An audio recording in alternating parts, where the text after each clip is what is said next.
Be honest, how many times have you said, "It's just $20, and boom, your paychecks already have gone? You scroll, you tap, you buy, and before you know it, you're wondering where it all went.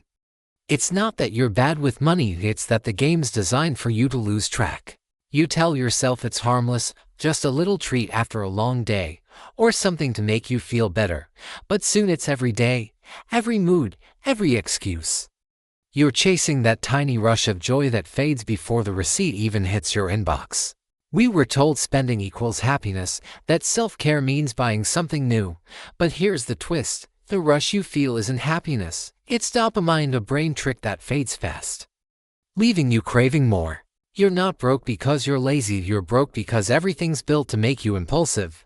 Ads track your every scroll, brands study your habits, and your brain's the target. If you don't fight back, you won't just lose money, you'll lose your freedom. Hey guys, I'm Sam, and welcome back to Sam the Finance Channel. Smart money moves start here. If you're tired of feeling broke but don't know where your money's going, hit that subscribe button. Let's fix that together. This video's for education only, not financial advice. Today, we're breaking down why you keep spending without thinking, the psychology, the system behind it, and how to finally break free. Stay till the end, because once you see what's really happening, you'll never look at your wallet the same again. Your brain isn't built for saving, it's built for survival. Every time you buy something on impulse, your brain celebrates like you just won a battle. It's not your fault, bro. Your brain is just chasing that tiny rush of dopamine. The average guy blows more than $300 a month on impulse buys. That's like $4,000 a year, gone with nothing to show for it. No memories, no experiences, just random stuff collecting dust. That money could have been a flight to Bali or a new camera instead. Now imagine flipping that. Every time you save, you get that same dopamine hit, but this time it's for progress, not panic. Watching your savings grow or booking that trip debt-free feels way more powerful than another hoodie you didn't need.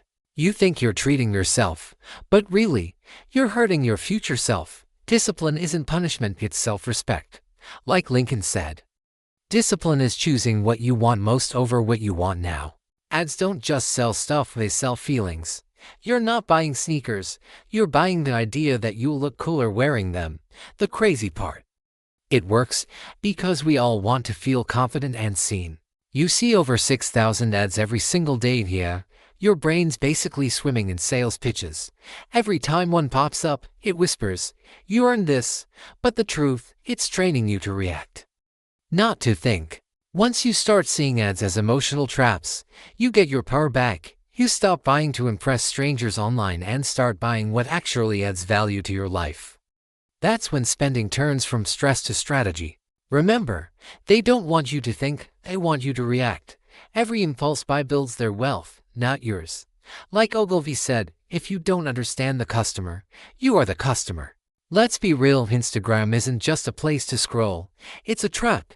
It's a digital mall where every post screams, "You're not enough unless you buy this." It's designed to make you want what you don't even need.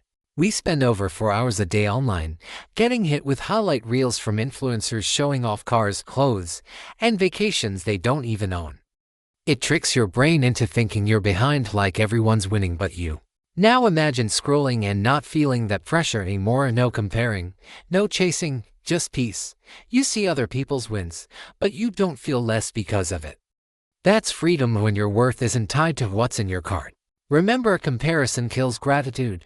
The more you chase someone else's highlight reel, the more broke you'll feel. Like Roosevelt said, comparison is the thief of joy. Protect your peace, bro. That's real wealth. It's not the big splurges that kill your wallet, it's death by 1,000 lattes. You don't even notice the small stuff stacking up because it feels harmless. But every just $5 adds up faster than you think. Think about it, $5 a day feels tiny, right? But that's $150 a month, or $1,800 a year. That's an emergency fund, a vacation, or a solid start to an investment gone on autopilot spending.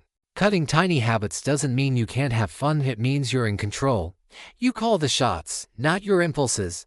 It's about being the boss of your budget, not a victim of your spending. We brush off small spending because it feels harmless, But small leaks sink big ships. Every drip counts. And before you know it, your financial ship starts going under. So tighten the leaks before it's too late. You're not really shopping, you're coping. When life feels heavy, bored, or lonely, that add to cart button feels like a quick fix. But it's not healing, it's hiding. During the pandemic, emotional spending went up by 43%. Millions of people weren't just buying stuff, they were buying comfort, trying to fill a void that no product could fix. But here's the truth. Real relief doesn't come from new sneakers or gadgets. It comes from movement, connection, and purpose. Hit the gym, go for a walk, hang with friends, or build your side hustle. That quick rush fades fast, but the regret lasts. That's not self-care, it's self-sabotage. Remember this, emotions are temporary, but debt is not. Credit cards make fake money feel real until the bill hits. You swipe like it's nothing, but every tap is your future paycheck slipping away. It's like borrowing happiness today and paying double tomorrow.